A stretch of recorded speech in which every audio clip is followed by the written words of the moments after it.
ভারতের বিভিন্ন ব্যক্তি সংস্থার উপর নিষেধাজ্ঞা আরোপ করেছে যুক্তরাষ্ট্র। অবৈধ অভিবাসন প্রক্রিয়ায় সহায়তার অভিযোগে তাদের বিরুদ্ধে এই পদক্ষেপ নেওয়া হয়েছে। বার্তা সংস্থা রয়টার্সের এক প্রতিবেদনে এই তথ্য জানানো হয়েছে।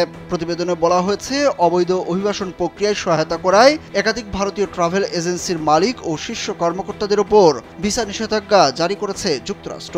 যুক্তরাষ্ট্রের পররাষ্ট্র দপ্তরের মুখপাত্র ট্রামি ব্রুস এক বিবৃতিতে জানান, অভিবাসন ও জাতীয়তা আইনের আওতায় এই নিষেধাজ্ঞা জারি করা হয়েছে। যুক্তরাষ্ট্রের ভারতে অবস্থিত মিশনের কাছ থেকে প্রাপ্ত তথ্যের ভিত্তিতে এই সিদ্ধান্ত নেওয়া হয়েছে বলেও জানানো হয়। যদিও কতজনের উপর এই নিষেধাজ্ঞা জারি করা হয়েছে তা জানানো হয়নি বা তাদের নামও প্রকাশ করা হয়নি।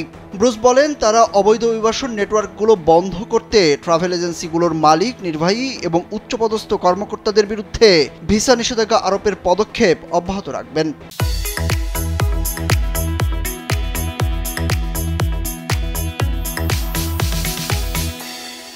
তবে এই ট্রাভেল এজেন্টরা কিভাবে অবৈধ অভিবাসনকে সহায়তা করেছে তার বিস্তারিত তিনি জানাননি।